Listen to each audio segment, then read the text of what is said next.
Welcome to Power Hour, where the editors of Power Sports Business interview the movers and shakers of the industry. This episode is brought to you by Synchrony. Hi, everybody. We got Phil Waters here with Cleveland Moto. And Phil, how you doing? I'm doing great, man. You got us on a Saturday. Yeah. It's the end of the season, so it is November 1st, Dia de los Muertos today. Oh, so we're celebrating our ancestors, thinking about the folks that we lost. Last night was Halloween, and around here, we love the spooky season, mostly because that's the time of the year when I get to ride my motorcycles. Yeah. The rest of the time, I'm working on other people's motorcycles. Right. So, yeah, I always like this. But for our shop, because we super seasonal, we don't do ATVs or side-by-sides. Right. We don't have any off-road vehicles. It's two wheels for us. We always joke, somebody's like, can you work on a Can-Am? I'm like, it doesn't fit through the door. I can't do it. You've only got two-wheel doors. Two-wheel doors. That's what we do. And our lifts are all two-wheel lifts, right? Yeah. But it is a funny thing. After 25 years in business, we've decided that we really like where we are. We like this. We like this format. It's a good location. We do. And you got Triumph Cleveland and Rock and Roll. As we were coming up, I passed, a couple other dealers. Isn't that funny? Yeah. People who live in Cleveland years ago, when we started and we were just doing Vespa scooters and we were downtown Cleveland, we were at West 25th Street, right downtown. Yeah. And we asked people, we're like, okay, well, where does your brain think that Vespa scooters should be? Yeah. And everyone was like, Lakewood, of course, Lakewood. Right. So that was when we moved into Lakewood. Yeah. We were right where people thought we should be. And then as we were doing more and more motorcycles, and this was a long time ago, so it was cafe racers, of course. Yeah, right. Vintage cafe racers. And so we always said, well, in Cleveland, the motorcycle neighborhood of Cleveland is right here. This West Park Cams. Okay. Firefighters all lived here. The Cleveland Police Department, they all lived here because they had a residency requirement in our city. So if you wanted to be in those jobs, you had to live here. This was the neighborhood they all chose. Guess what? You get those two jobs, you get a lot of motorcycles. Right. Smedley's down the street here has been a biker bar forever. And then down the street over here, we had Smitty's Harley Davidson, which was one of my favorite shops before they closed. Yeah. And then now like you said, we've got about 4 shops within a very tight area. And not to be left out is Santa's Motorcycle Supply and Sills, which have been both open almost 70 years. I think that's another one I passed. Yeah. I'm not sure what road, Smith Road or what. On Brook Park Road is where you'll find Sills. Yeah. And Sills, her father, that business has been around. I think they were the first Honda dealer, if not in Ohio, in Cleveland for sure. And they also were BSA, Triumph, Zundap back in the day. Oh, yeah. So their history is really strong, and we love her. We love her whole operation down there. I've been riding motorcycles in Cleveland since I was a little guy. Yeah. So for me, that history is really important. We do Vespas. So when I decided that I was going to have a shop, I didn't want to have a Harley shop. I didn't want to have a Honda shop. Those existed. Yeah, right. They're already there. There was no Vespa shop. And Vespa had left America in like 1983. And they were coming back in 1998 to 2000 is when they were making plans to come back. And I was like, that's right there for me. I've loved Vespa since I was a teenager. Yeah. I joined the Army and went to Germany so I could ride Vespas, every day. So for me, doing the Vespa thing, now we've had years where we were a scooter shop with a motorcycle problem. Yeah. And then we've had years where we were a motorcycle shop with a scooter problem, depending on how people were buying at the time. Yeah, right. Super now, fun. when you look at it like now, the current environment that we're in now, what's moving? I mean, it seems like some of the premium brands are still moving, but they're not buying the $30,000 motorcycles, right? Either. Boy, you can tell. I mean, you're in touch with that industry, and you hear that from a lot of people. And in our shop, the Vespa, which is a destination brand for a lot of people. It's a premium product. It's a premium product. The Vespa sales are doing well. They're doing great. Our dip has been minimal. Now, the other stuff, the level below that, we used to joke, the working class people's scooters, right, that are $3,500, those are not selling. Okay. And even the super, super low end stuff, which our shop doesn't do too much of the Chinese scooters. Yeah. We have other shops in Cleveland that do that. But even those aren't selling. It's the lower income people that are really feeling the pinch right now. Mm-hmm. And the lower and middle income people are very, fight or flight. Well, there's also freeze, and there's doing a lot of freezing going on right now. It's like they're holding their wallets tight, they are. And even if, and I respect that, even if they could, finance something or whatever, it's like everyone's kind of like holding off. Yeah, But we don't know what's going to happen. And when Q3 looked a little better did. from what the numbers I've seen so far. We've seen a little bit of a bump. So there was a little bit of a bump where it was the initial shock happened and then things got a little lighter, right? And it's funny, we always forget every year we get to the September and we're like, oh, here we go. October, and we're thinking mid-September, we're like, yeah, this is just it. We, okay, lock the doors, go to Florida. We're not going to see any other customers. Well, we're a year-round shop. We don't lay anybody off. We're 100% staff every single day of the year. And we always forget every year for 25 years. Even in the wintertime, you're here, but we're here. People come in. Oh, yeah. Well, we do vintage. So in the winter, in the off months is when we work on vintage. There's enough vintage work in Cleveland to keep us happy. And you're one of the few shops that will still do that. By having that seasonal thing and saying, okay, you've got a 71 Moto Guzzi. Yeah, we'll be happy to work on it. Just only in months that end in Burr. Yeah.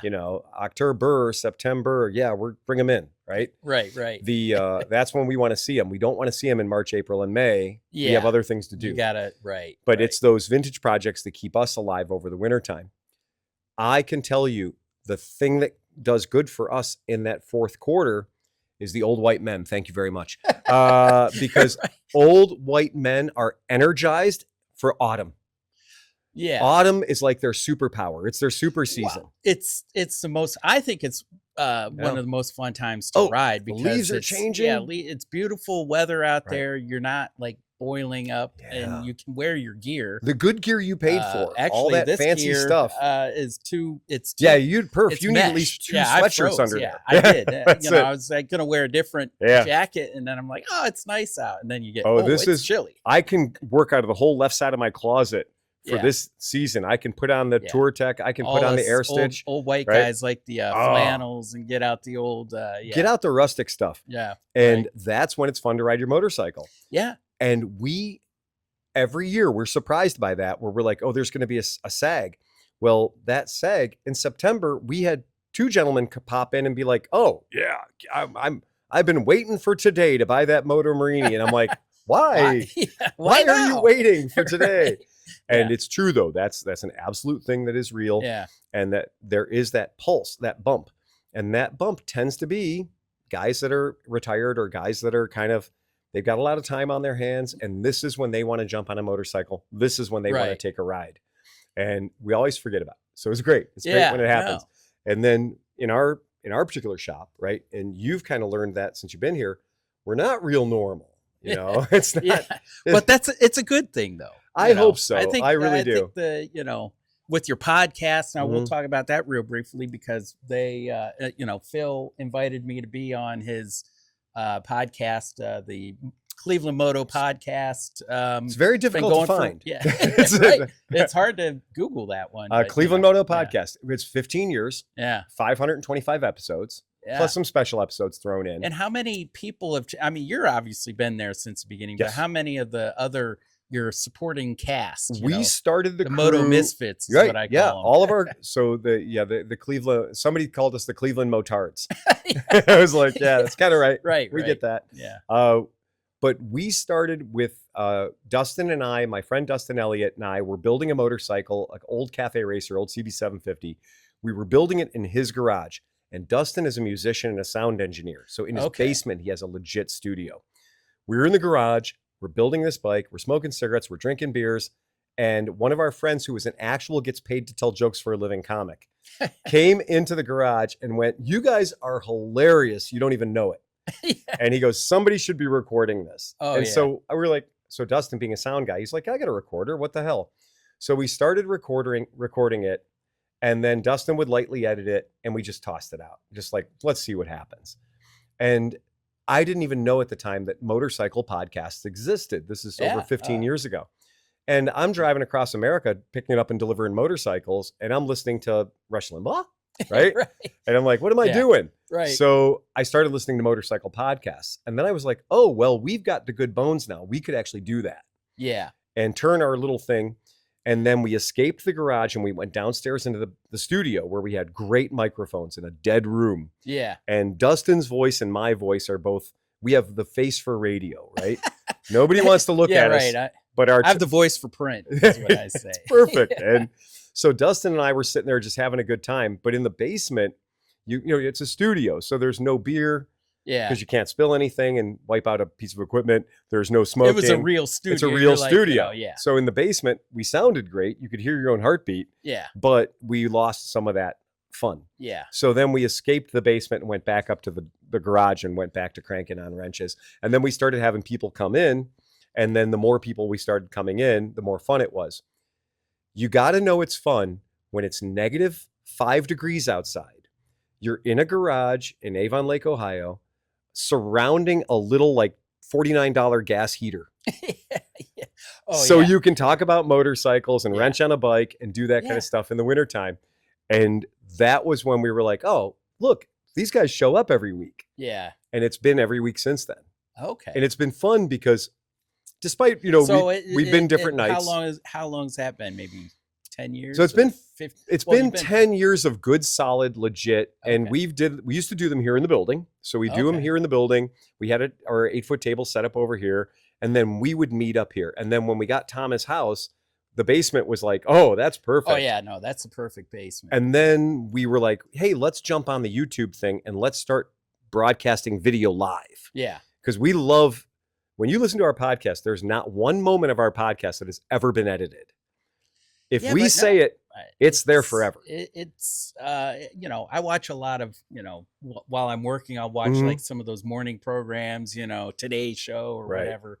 It's good background, but you know, a lot of that's live. They're having to have somebody back there hitting the cough button, cough button, or you know, changing screens, and you've got all that switchable. Right. Sleepy has really done a great job. Yeah. We've not been scared to ask people for help. So we've established a great Patreon community, and they start sending us money. What killed us was many years ago, one of our listeners showed up, did the podcast, sat in with us, went home, and he sent us 5 Shure microphones. Oh, okay. Like, yeah. He's just like, you guys could sound better. And so he did it. He took the matter into his own hands and he sent us microphones. So we've been buying better equipment. And so now with that YOLO box that Sleepy's using, he now has the power of being a real-time video editing suite. Oh yeah, and it's so much fun. He can just. It was so neat to just sit next to him and watch him. You know, when you'd say, "Okay, pull up this bike," you know, pull up the pretty darn good video producer, isn't he? Good producer. Yeah, very good video producer he is. And he works for Summit Racing, and people pay him a lot of money for his video skills. Yeah. Plus, he's also a hell of a drone pilot too. So we've been friends with Sleepy since, well, I was friends with Sleepy back in the old punk rock days. Okay. And we didn't even know we were going to be friends. He's a musician, and that's what he was telling me. And he used to be one of those guys on the 12 o'clock wheelies with the fur on his bike. Oh, yeah. He was one of the Star Boys. Yeah, he was one of those guys. Yeah. And so I met him back in that era. Yeah. And we both had different things going on. And if you would have asked either one of us 25 years ago if that would have had, that we'd be long friends at this point, would have thought like, so. No way. We were different sides of the river at that point. This is the great thing about motorcycling, though. It really brings in people from all different, you know, areas and walks of life, and you're like, but you have this in common. Oh you my know? God, So, this is you the know, craziest thing is you brotherhood, instantly slot in, and you're like, oh, you walk into a conversation at a AMA Vintage Days or a Springfield Mile type event, and you walk in and you hear that and you're like, oh yeah, that's a conversation I had. I remember that 15 years ago. I had that exact same conversation. Yeah. Okay, I can move along. Yeah. Or you walk by and you hear him talking about something and you're like, whoa, that's new. I need to pay attention. So you do get this tribal knowledge. Yeah. A lot of good information there. So it's super cool. Yeah, we dig it. We're about to get interrupted by a customer. Okay. So we'll just keep going. And we'll go until they pull the door handle, I guess. Talk to me a little bit about the Moto Morini. Moto Morini, you've added this recently. Yeah, we did. And so Moto Morini started life in 1937. Mm-hmm. So they're an Italian motorcycle company that got into it just in time for World War II. Really good planning on their part. Right. You know, Moto Guzzi started in 1921. You look at Benelli. Benelli started back in 1911. So these companies are really, really old companies. Do not think, though, that like, oh, Moto Morini was just a name badge that a Chinese company bought. Right. Because Moto Morini was alive and well and selling motorcycles, even in the United States in the 60s, the 70s, They've and the had 80s. Multiple owners, over absolutely. the years, so. And the family has been out. The family has been back in. Tamburini's been a part of it. You know, Ducati wouldn't be where Ducati Yeah. is today. That motor wouldn't exist today if it wasn't for Moto Morini money paying to have that motor built. Wow. So Yeah. that was one of the things that left Moto Morini, that big V twin, and went over to Ducati. Yeah. So there's a lot of cross pollination in the Italian market. They, you know. Yeah. Oh yeah. And it's a you know, kind of an incubator there in that area where the hotbed of, you know, manufacturing. Moto Guzzi had the first motorcycle wind tunnel. They used an old World War II bomber engine to make a wind tunnel for motorcycles, and they weren't stingy about letting other companies use it. Yeah.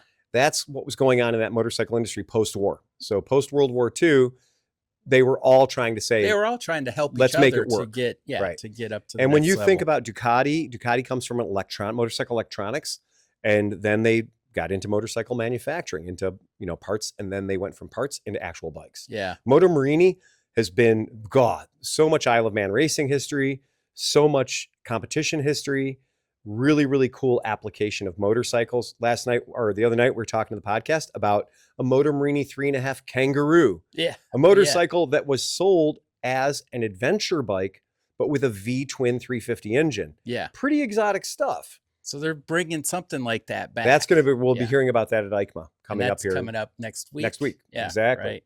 So the Moto Morini's bikes we're seeing now, you're going to see in the United States, they love this 650cc Kawasaki Versys engine. Yeah. They love this power plant. Now, and now it's grown up to a 700. 700 is Kawasaki's 700 now too? So or yeah, is it, so this platform. is it a different bore stroke on I it, or? think that when you look at the numbers on that, you're going to find that the 57 herbs and spices that are going to be the difference between, remember that Morini is spending Zongshen's money, right? Yeah. So Morini is, their headquarters is still in Milan. Some of their bikes are still built and designed. Of course, all their design centers in Milan. But Zongshen is the company that's behind their Chinese manufacturing. When you talk Italian, when you speak Italian and that Milan headquarters, then you're picking up all that Brembo elements, the Marchesini wheels, or the Marchesini forks, the Marzocchi suspension. You're getting all those components, really, really great components. Yeah. It was fun when I looked on one the other day and I was like, ooh, Ecrant rims. That's nice.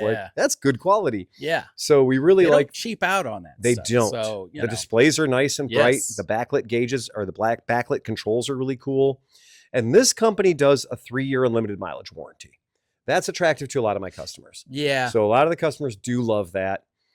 These bikes are fun. They're 650cc. This is that segment. Mm-hmm. They also have bigger. They also have smaller. Yeah. For the United States market right now, this is a strong It's push. really in the pocket there, that middleweight pocket, but it's, you know, and I'm not a super experienced two-wheel rider on the road, especially, but this bike feels great for me. And the more I rode it, the more confident I got, the more comfortable I got. Easy to ride this bike. Easy to ride. Really easy to ride. Very easy to ride this bike well. And because they didn't put lousy components on it, we know there's some motorcycles where I buy the motorcycle and I'm like, okay, great. This is a cool bike. And then I look at the tires and I'm like, those are low rent Kenda tires. Yeah. Right? Yeah. Like those are Chinese made tires. These are Pirellis. These are Pirellis out of the box. Pirelli Scorpions. It's got better tires on it than my car. It really does. And they do a great job. They honestly do a great job outfitting the bikes.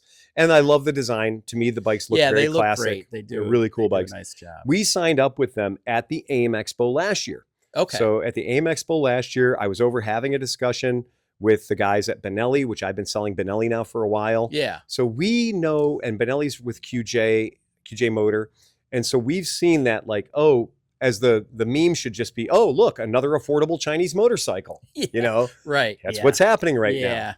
And it was the same thing in 1965 when it was, oh, look, another affordable Japanese motorcycle. Right.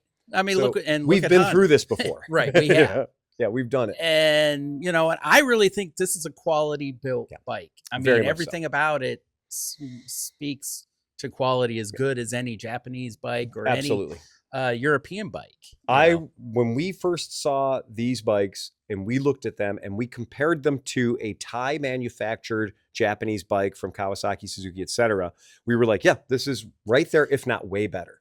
I think they're putting the pressure on like KTM. We agree. You know, and now with Bajaj taking over KTM, I think the KTM is seeing that kind of writing on the wall. Like they've got to compete now. Asian manufacturing. And when we say Asian, we have to say capital A Asian, because that's going to mean all your Chinese and that's going to mean all your India. Right. Yeah. Well, yeah. And we've got Thai manufacturing as well. So there's quite a bit of stuff there for us to go like, oh, okay, let's just say it. We have American manufacturing, we have European manufacturing, and then we have the rest of manufacturing. Right. And that's where we are. That's what we're seeing right now. In the motorcycle world, I mean, there's just not enough motorcycles in America compared to in India or in Asia, where that's the main transportation. Oh my God. That's everything. Yeah. You know, Royal Enfield sells more bikes than America does in total. Without a doubt. India, and when you say 7 of every 10 vehicles on the road in those countries has 2 wheels, right? Yeah. That's a statement. Yeah. And here it's completely the opposite. 1 of every 50 vehicles on the road here has 2 wheels, right? Yeah. So we do represent a much, much smaller market. And we're also a market that's harder to hit for them because we have this whole thing. Like we got all these guys that want big 1200cc plus cruising bikes. Yeah. And then we got people that are starting. Yeah. And they're now starting. Those guys, I think the cruiser guys are starting to age out of that. Like they're going. So I feel like the market is shifting down. Yeah. And you look at Moto Morini and others bringing out these 450s, these entry level bikes, you know, especially in the adventure segment. I think that 450, 500 is a sweet spot. It is a sweet spot. Yeah. It really is a sweet spot for so many different manufacturers. And I'm very happy to see that Kawasaki's doing the KLE 500. Yeah, that's which gonna be when cool. the first time it came around, we were like, oh, it's a good bike. That's a really cool machine. And then all of a sudden we just didn't get it anymore. Right. Yeah. It just went away. It's like what? Yeah. Well, so America, you don't get that. Oh, well, your Americans aren't going to buy that. It's a 500. Exactly. It's only a 500. Right. So for us, we absolutely agree that when we look at that, and I'm going to put on the Vespa hat again, because the Vespa hat 25 years ago, if you would have told me my number 1 traded in bike for a Vespa scooter is a Harley Davidson, I would have told you you are absolutely wrong. Yeah. But it's true. We have a lot of guys that are rocking a 10-year-old Road King. We're rocking a 10-year-old Heritage. But you don't sell Harleys. We don't. You must be, you've got some buddies that, you know. No, it's called Facebook Marketplace. Oh, okay. Yeah, I put them. Yeah, they come in. Yeah. We go through them. We check them out, make sure they're good to go. Tom and I are both totally happy to work on Harley Davidsons as long as we have to. Right, right. But those trades, it's really funny when the guy shows up and he parks his, Heritage out there or something. And we're like, oh, I think I know where this is headed. And you see him get off the Heritage and he's like, oh, man. Or he's pushing it backwards. You're trying to muscle that thing around, and it's a heavy bike, Well, and you can get on a Vespa that weighs 325 pounds and goes 85 miles an hour. Yeah. Yeah, okay. Fair game. I mean, and it's still a premium product. As much as I like riding the bigger bikes, I love my scooter. And for the around town stuff, I'd much rather hop on that thing. It's light. I've got plenty of storage on it. And it does everything I want, and it puts a smile on my face. If you have a mega yacht and you have a dinghy, I can tell you're putting more miles on the dinghy. Okay? Right. Exactly. That's it. The mega yacht's going to be hanging out. The dinghy's going to be doing all the fun. Yeah. And in my neighborhood, in my garage with, 16 motorcycles in it, it's the Vespas that get all the miles put on them. Yeah. And we joke, you don't have to do a fashion show to get on your Vespa.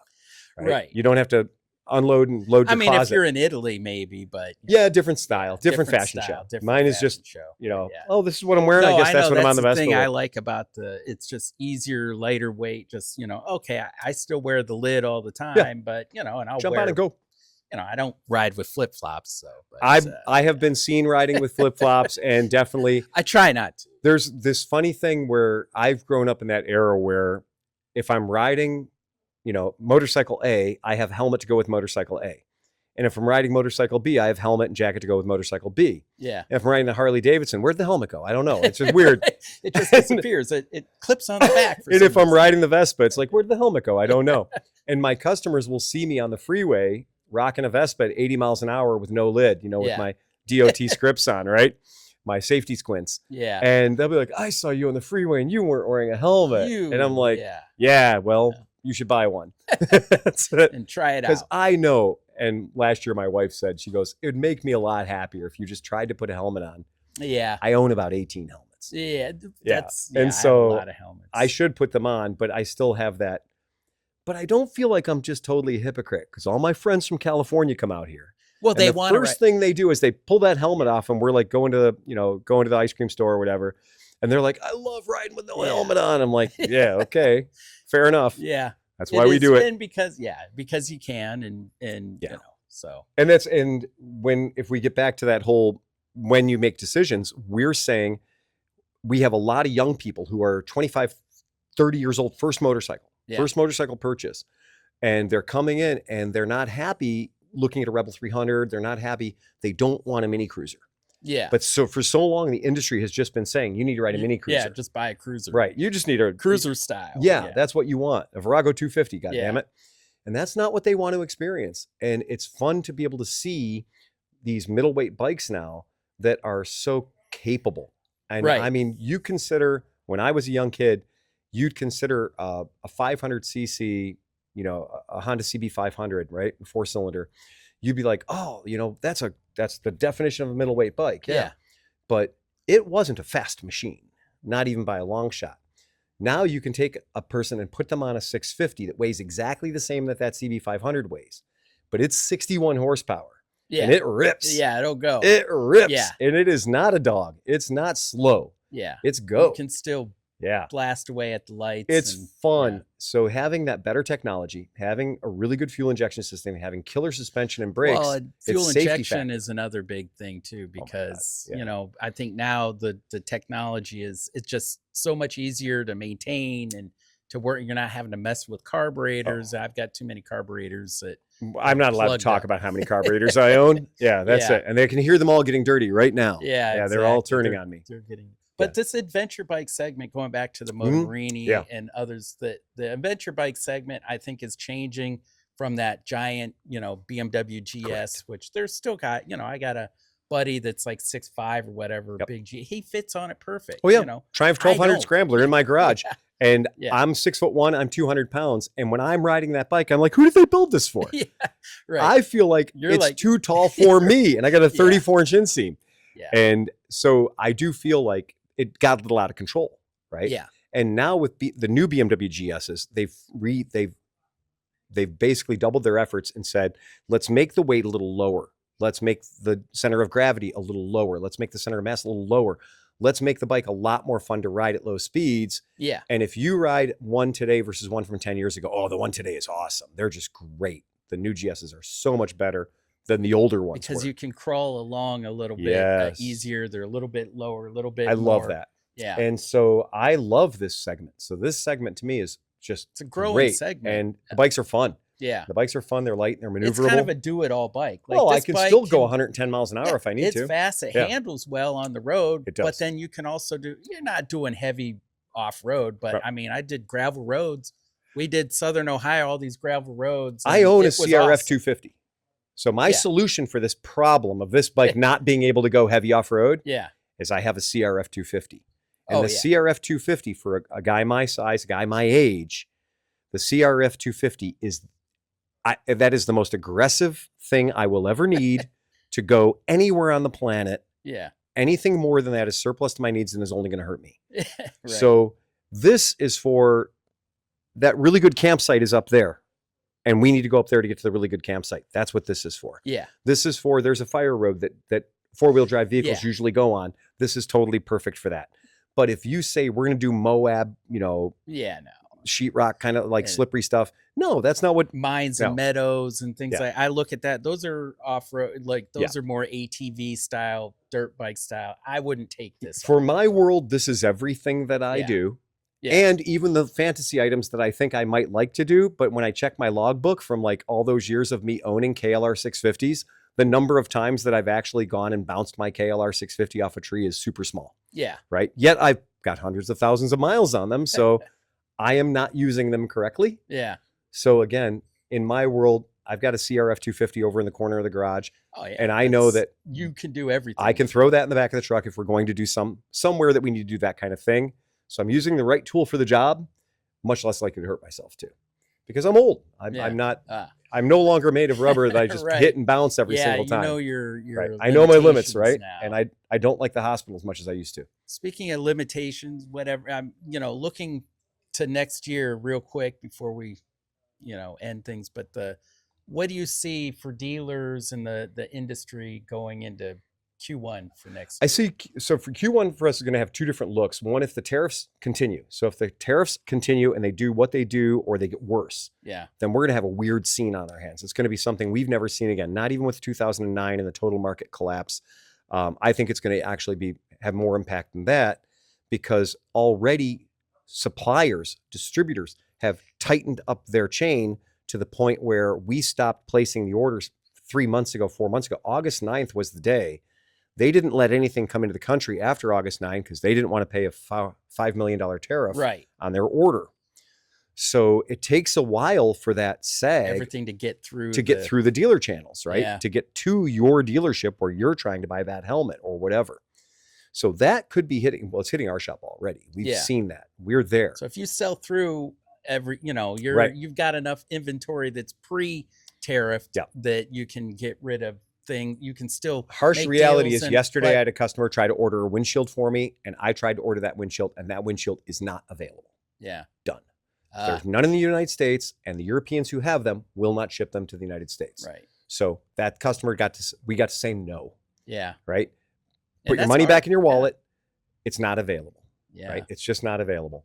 And so that at this time, that has happened. Right. Yeah. So if the tariffs go away, we're gonna recover from that, and thank God it only hit us during the wintertime. Yeah. Right. So Q1 will look pretty good. Right. If we can recover from that. But remember, there's a 6 to 8 week sag. Or 6 to 8 week lag time. And all MIC that stuff. is already putting out the alerts about tariff, and they're increasing the section 232. The 232 for the contents of it, for the people who are paying attention. That means the steel is going to be tariffed, and the aluminum, depending on where you're from, is going to be tariffed as well.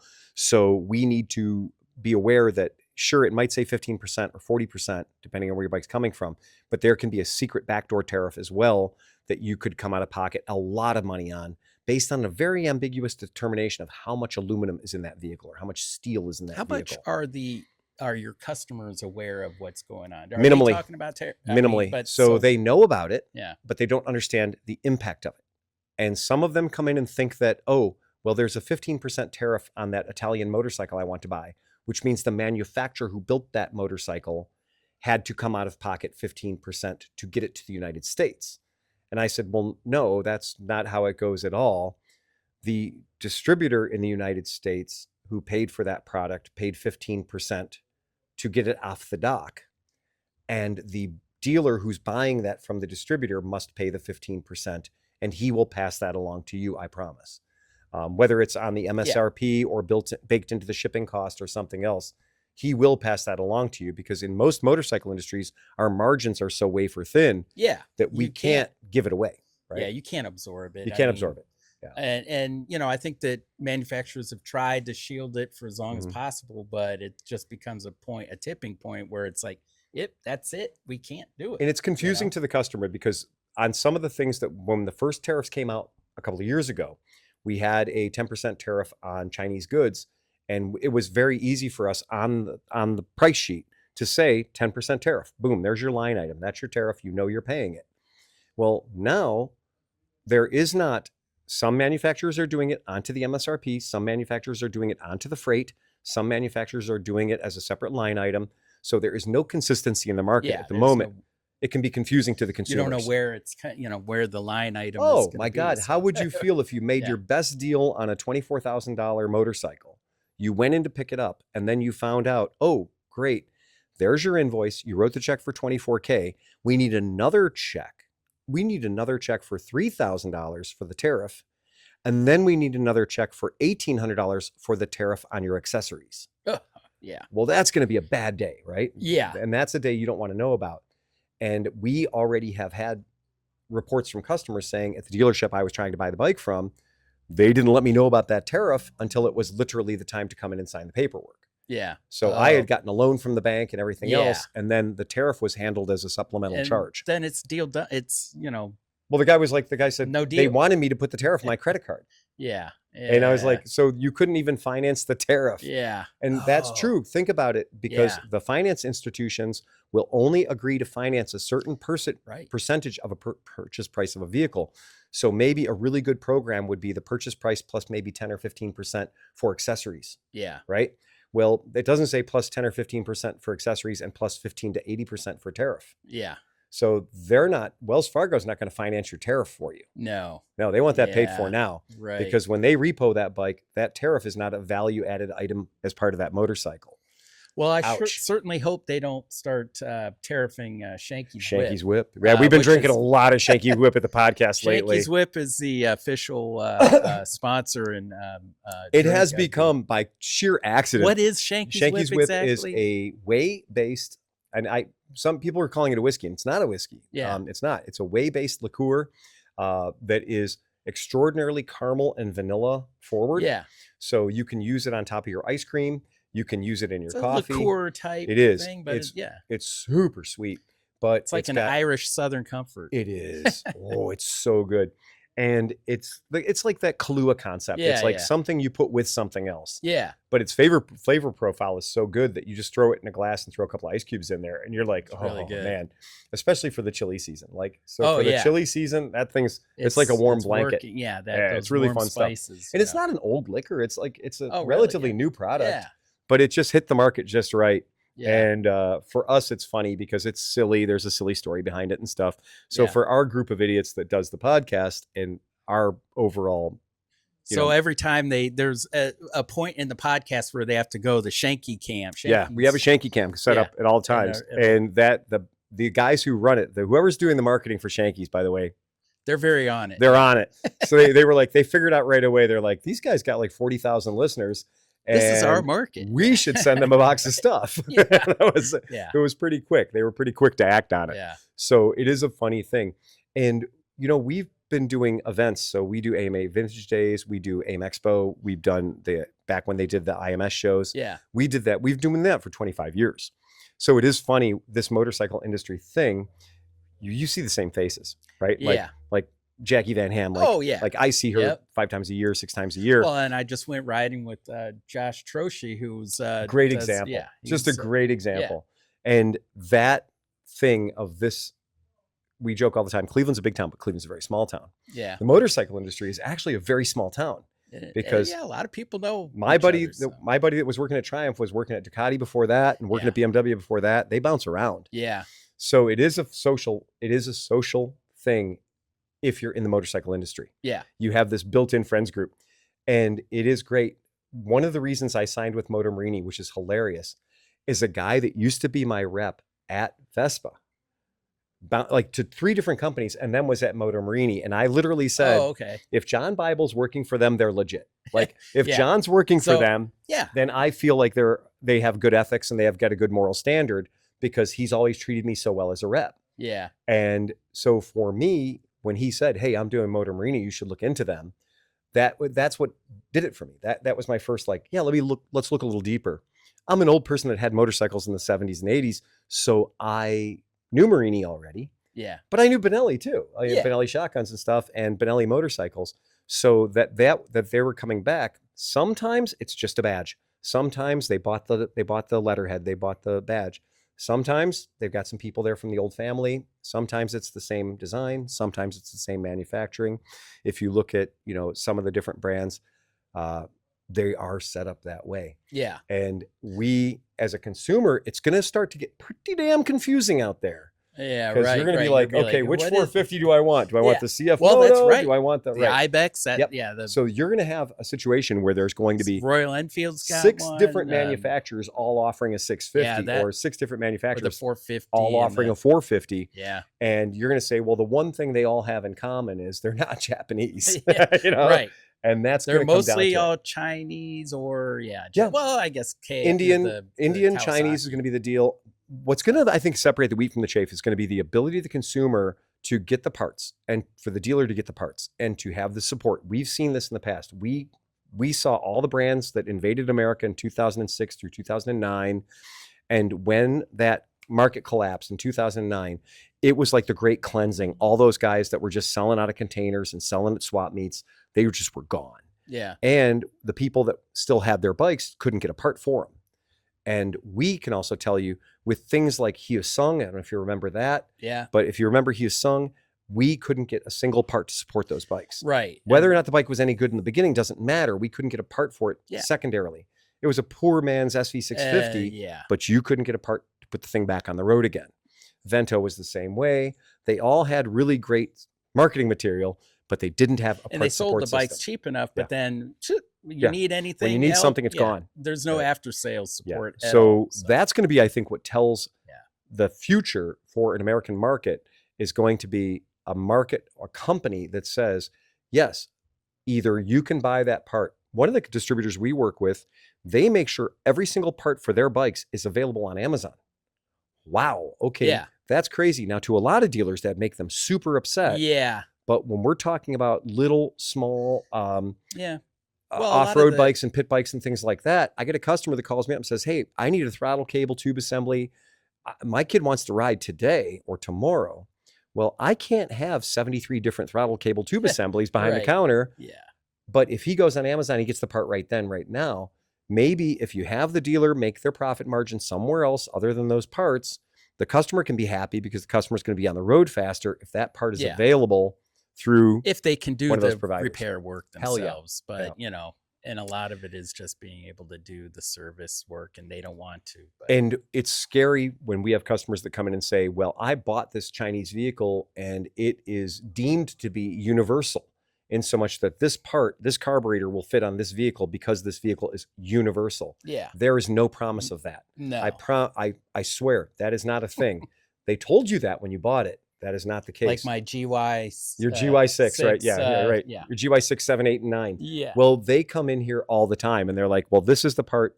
I don't know how to put it on. GY6. I bought it. And I'm like, that part doesn't fit on that bike. Yeah. And it can't. So we as a vendor, as a retailer, we see so much of that. And I think that's where companies need to do a better job is say, you're buying this product from me. These are my parts. This is the access the consumer has because the consumer does want to do it. Yeah. And then if the consumer can buy direct from the manufacturer, make sure that the dealer is making sure they're being taken care of. So we understand the consumer they're used to an Amazon environment. And if it's obviously a consumer will do a little bit of, you know, you can put a filter in, you can do some of that. Absolutely. But, you know, when it gets a little beyond that, they're going to want to go. They want a dealer. Oh, I love it when they come in with a box of parts and they're like, I tried. I gave it a shot. And I'm like, yeah, I'm sure you did give it a shot. It looks like you gave it a shot.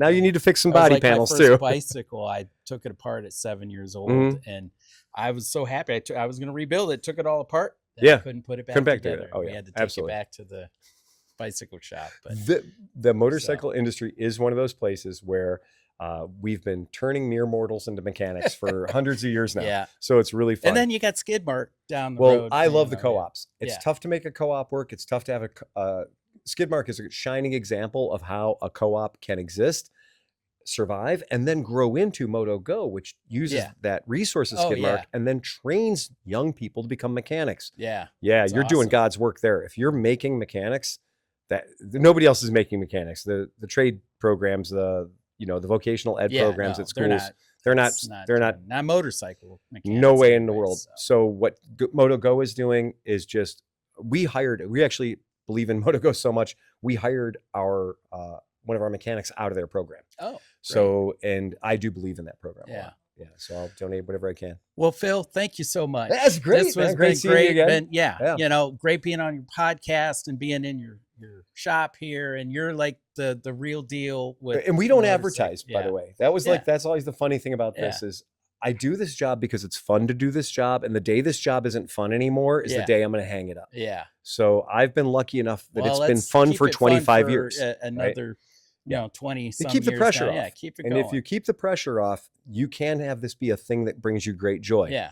Not too many other jobs in the world you get to wake up and be at the shop at the crack of 11. And because that's pretty good. Yeah, I love it. Sundays and Mondays always off. Yeah. That's pretty good. The motorcycle industry is a good place. It is that kind of a thing. Cutthroat automotive deal. And that's true. Yeah. We love that. All of our pricing that we do in our shop is right on the handlebars. Yeah. So we don't do an F&I department. We've never done an F&I department for 25 years. Yeah. And customers actually respond great to it. They come in and like, oh yeah, but what's it really going to cost me? I'm like, that number right there. That's the price, that's it. And we found earlier, if you treat those people with respect and you don't hold them hostage for 3 hours. Yeah. Oh, they're going to have a much better experience. They have a good experience. They're going to come back. That's the trick. You're more likely to see them again, right? Yeah. Because the guy I bought my Toyota truck from, he'll never see another nickel of my money. He got me once. He'll never get me again. Like, see ya. Yeah. And if I could have bought that same truck from a private seller, I certainly would. Yeah. So that's cool. Well, thanks so much for coming thank out today. you. It's Yeah, great. thank you And I'm so glad you had a much. good time ripping around Loved on it. the Moto I Morini loved it. Yeah. Escape 700. Yeah, we'll have to do, There's hopefully other bikes. when they get the 450 out, I'll try that. I'm really excited about that too. After you, I'm sure fired you'll away. get it first. Oh, as soon as they get prepped. Yeah. The Yeah. Prima Noctum, I get to take them out Oh. every single time. And That's pretty good. when my customers always ask, they're like, well, is this bike really ready to go? And I'm like, well, before you got to ride it, I got to ride it. And I'm pickier than you are. Right. So that's cool. That's awesome. Thanks. Okay. Cool. We'll see you guys around. Okay. Cheers. If you like this podcast, please like, share, and subscribe. We also invite you to connect with us on powersportsbusiness.com.